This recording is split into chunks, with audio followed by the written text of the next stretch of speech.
नमो ओम विष्णुपादाय कृष्णपृष्ठाय भूतले श्रीमते भक्ति वेदांत स्वामिनिते नामिने हरे कृष्ण कृष्ण कृष्ण हरे हरे हरे राम राम राम हरे हरे। श्रील एसी भक्ति वेदांत स्वामी प्रभुपाद की जय। आचार्य महात्मा गांधी जी की जय।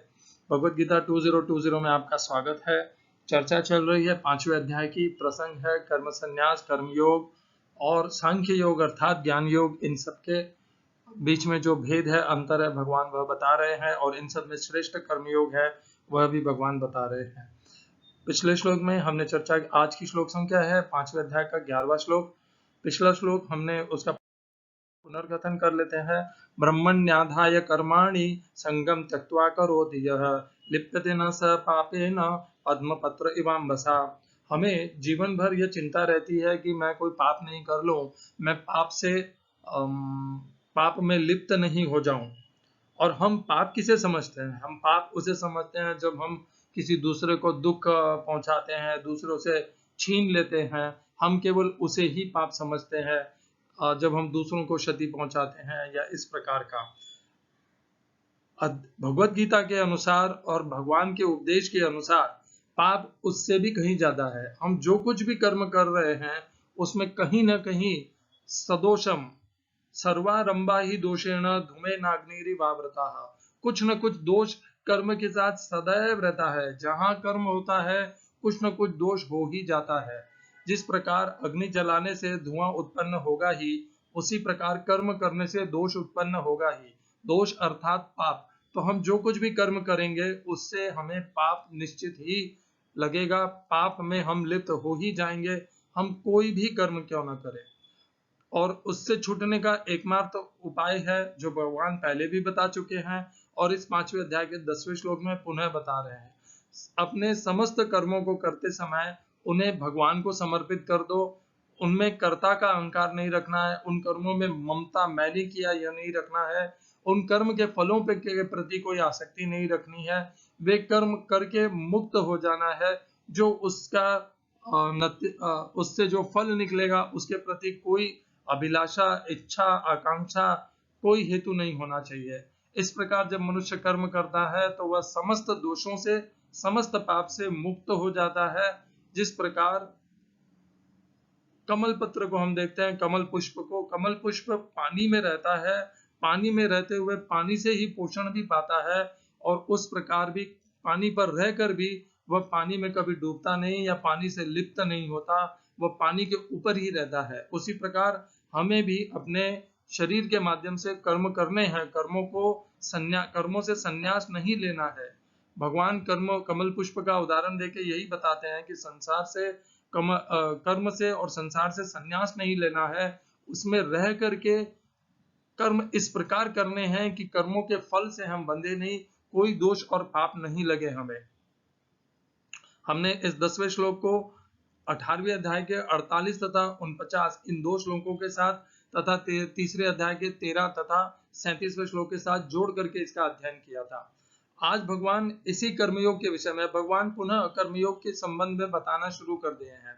तो भगवान ने 8वें श्लोक से कर्मयोग का बताया, नहीं 7वें श्लोक में, फिर 8वां और 9वां श्लोक ज्ञान योग के विषय में था। अब भगवान कर्मयोग के विषय में विस्तार से इस पूरे अध्याय में हमें बताते ही जाने वाले हैं। कर्मयोग भगवान के लिए अतिशय प्रिय है। पहले 6 अध्याय कर्मयोग से ही संबंधित है। भगवान बार बार अर्जुन को कर्मयोग के विषय में बताते हैं, क्योंकि बार बार बताने के पश्चात भी अर्जुन के मन में कभी कर्म संन्यास, कभी ज्ञान योग, इस प्रकार अलग अलग उनके प्रश्न आ रहे हैं। अभी तक कर्मयोग उन्हें मन से उनकी स्वीकृति नहीं कर पा रहे, अर्जुन उसे स्वीकार नहीं कर पा रहे।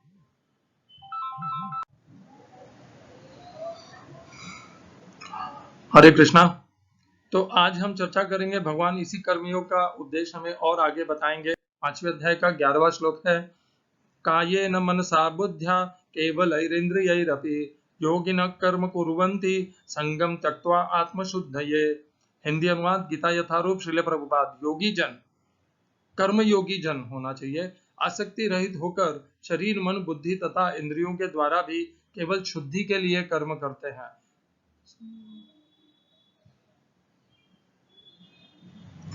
English translation Gita as it is Swami Prabhupada. The yogis abandoning attachment act with body, mind, intelligence and even with the senses only for the purpose of purification. इस श्लोक में प्रयोग किए गए संस्कृत शब्दों के अर्थ है कायेन शरीर से, मन से, बुद्ध्या बुद्धि से, केवल केवल केवलैहि शुद्ध, इंद्रियैहि इंद्रियों से, अपि भी योगिनः कर्मयोगी। प्रभुपाद ने कृष्ण भावना भावित व्यक्ति अनुवाद दिया है, वह भी बहुत उपयुक्त है। सही अर्थ है कर्मयोगी कर्म कुर्वन्ति, क्योंकि कर्म तो कर्मयोगी करते हैं, भक्ति योगी भी करते हैं कर्म। कर्म कर्म अर्थात कर्म कुर्वन्ति करते हैं, संगम आसक्ति, त्यक्त्वा त्याग करके, आत्मा की शुद्ध ये शुद्धि के लिए। इस श्लोक का तात्पर्य गीता यथारूप स्वामी प्रभुपाद द्वारा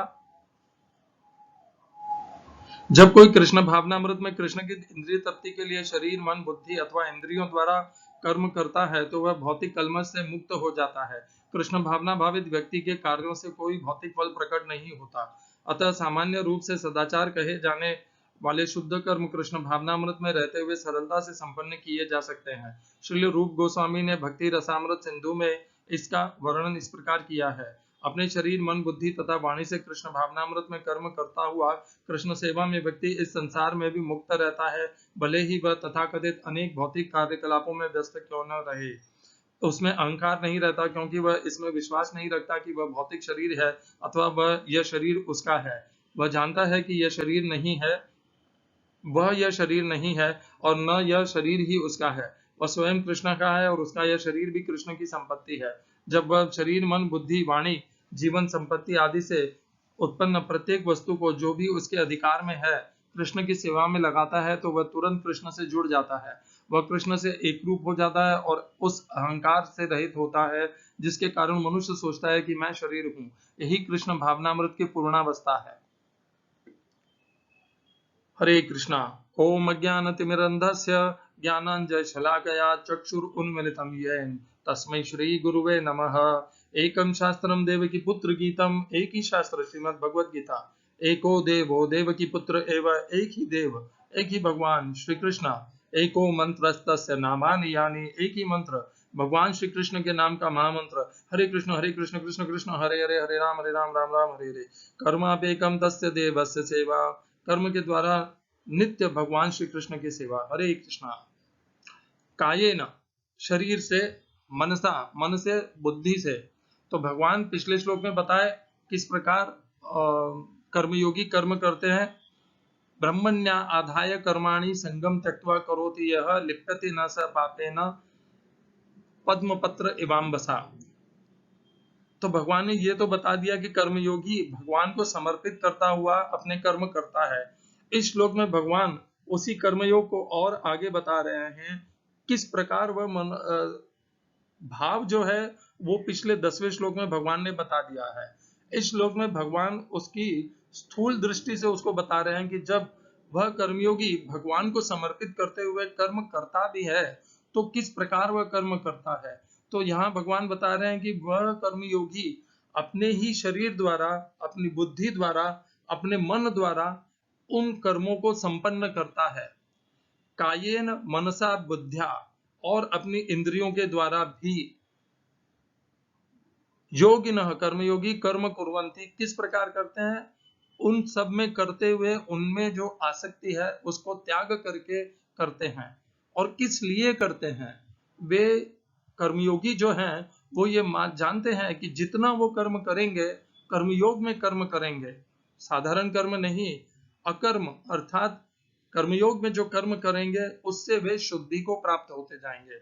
जिस प्रकार भक्ति मार्गी भक्त ये समझता है कि जितना वह भगवान का नाम जपेगा उतना वह पवित्र होता जाएगा, भगवान से उसका संबंध और गहरा होता जाएगा, उसी प्रकार कर्मयोगी यह मानता है कि वह जितना कर्मयोग में अपना व्यवहार बढ़ाएगा, जितना ज्यादा समाज संसार की सेवा के अर्थ, सहायता के अर्थ और सबके कल्याण और उद्धार के अर्थ से कर्म करेगा कर्मयोग में स्थिर होकर के, उतना ही वह शुद्धि को शीघ्रता से प्राप्त करेगा, भगवान से उसका संबंध ज्यादा बढ़ता जाएगा और उसके स्वयं के ऊपर जो उसके अंदर अहंकार है, उसके अंदर जो आसक्ति है, कामनाएं हैं, उन सब से वह विमुक्त होता जाएगा। तो पवित्रता का उसके लिए, कर्मयोगी के लिए कर्म ही माध्यम है। जिस प्रकार भक्ति योगी के लिए भगवत गीता का प्रचार और भगवान का नाम एक, ये दो साधन है, उस प्रकार कर्मयोगी के लिए कर्म ही साधन है।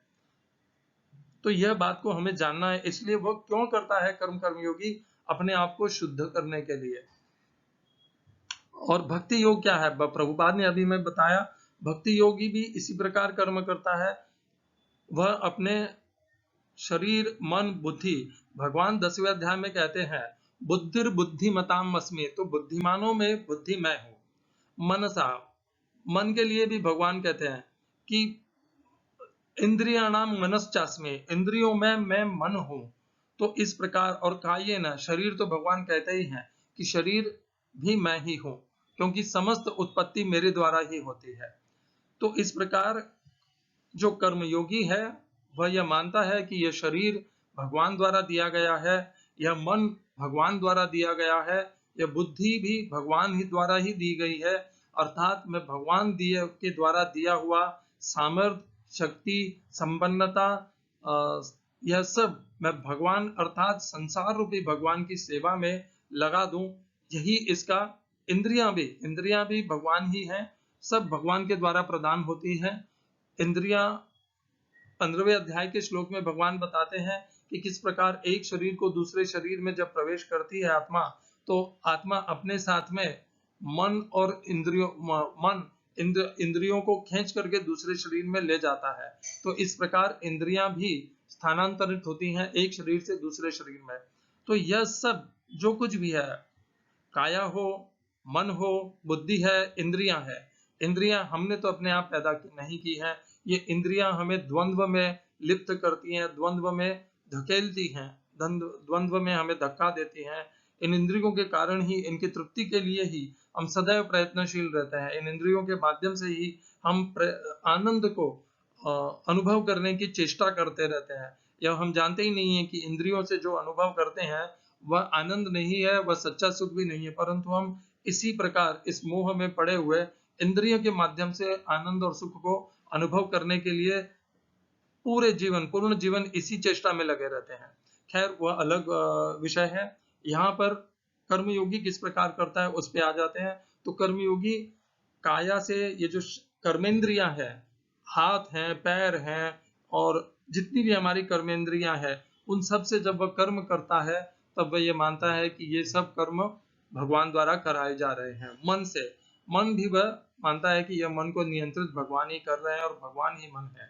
बुद्धि से, तो जो युक्ति होती है, जो हमारे अंदर जो समझ होती है, वह सब भगवान की कृपा से है। बुद्धिर बुद्धिमताम अस्मि, इस प्रकार वह सब कुछ भगवान को समर्पित करने में उसे रंच मात्र भी स्वयं के लिए स्वार्थ नहीं रह जाता, क्योंकि वह सब कुछ भगवान का दिया हुआ समझ करके उनको स्वेच्छा से बड़े भावना के साथ वो भगवान को समर्पित कर पाता है, क्योंकि उसका स्वतः का कोई स्वार्थ नहीं रहता। तो वो कर्म करते हुए समस्त इन सब के माध्यम से वह देख रहा है कि उसका यह जो शरीर है उसके माध्यम से कर्म हो रहा है, फिर भी वह अपने आप को उसका कर्ता नहीं मानता। प्रकृति क्रियमाणानि गुण कर्माणि सर्वशः अहंकार विमूढ़ात्मा कर्ता हम इति मन्यते। प्रकृतैव च कर्माणि क्रियमाणानि सर्वशः यः पश्यति तथात्मानं अकर्तारं स पश्यति। तो यह है 13वें अध्याय का श्लोक, जहाँ पर भगवान बताते हैं कि जो बुद्धिमान होता है, प्रकृति क्रियमाणानि, समस्त कर्म प्रकृति अर्थात भगवान के द्वारा होते हैं।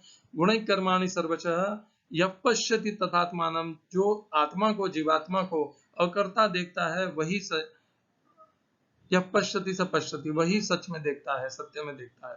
तो इस प्रकार जो कर्मयोगी होता है वह इस शरीर, हाथ, पैरों के द्वारा कर्म होते हुए भी अपने आप को उसका कर्ता का अहंकार नहीं लेता है। ऐसा ही एक श्लोक भगवान भगवत गीता में 18वें अध्याय के 15वें श्लोक में फिर से ऐसा बोलते हैं। 18वां अध्याय भगवत गीता का आखिरी अध्याय है। इसमें भगवान पुनः लगभग कुछ ऐसा ही बोलते हैं। शरीर वांग मनोभिर्यत कर्म प्रारभते नरः न्याय्यं वा विपरीतं वा पंचैते तस्य हेतवः। शरीर अर्थात काया, जिसको भगवान ने उस श्लोक में 5वें अध्याय के 11वें श्लोक में भगवान ने काया कहा। वांग अर्थात वाणी से, वांग अर्थात जीवा, मन अर्थात मन से।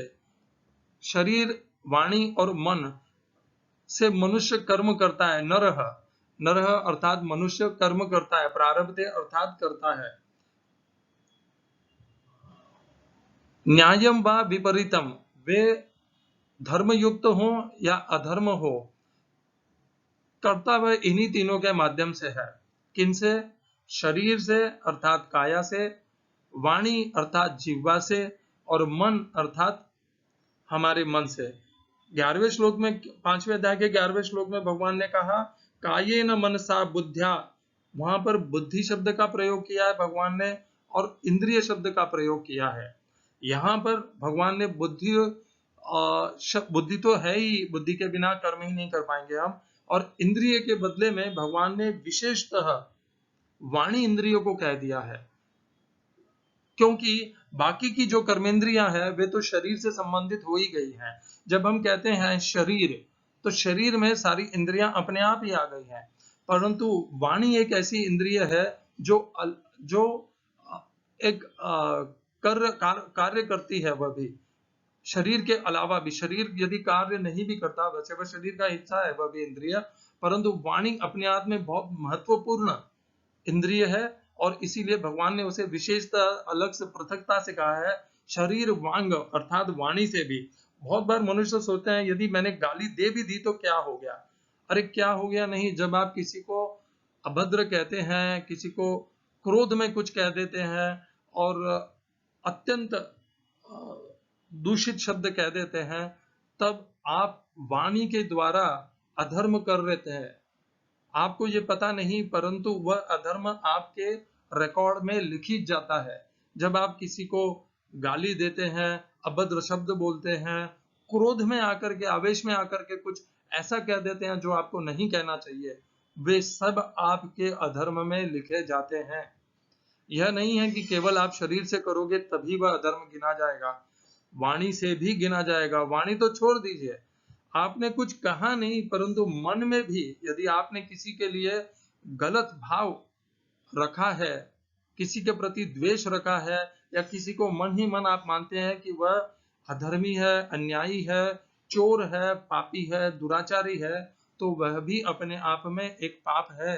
शरीर वांग मनोभिर, जब आप मन से भी कल्पना करके किसी को मन के द्वारा भी आहत करते हैं, मन के द्वारा भी आप किसी का बुरा चाहते हैं, किसी को मन के द्वारा भी, मन ही मन आप किसी को शापित करते हैं या किसी को द्वेष करते हैं, तो वे भी आपके कर्म है, अधर्म है, वे भी आपके कर्म में लिखे जाते हैं। इसीलिए कई बार ऐसा भी कहा जाता है कि जब आपके पास, यदि मान लीजिए आप भगवान की पूजा कर रहे हैं, आपके पास दीपक और घी और दीपक की व्यवस्था नहीं है, तो भी आप भगवान को मन से आपने दीपक प्रज्वलित किया है, इस भांति मान करके आप भगवान की पूजा कर लीजिए, और भगवान उसको स्वीकार कर लेंगे। क्यों? क्योंकि मन से किया हुआ कर्म भी स्वीकार होता है।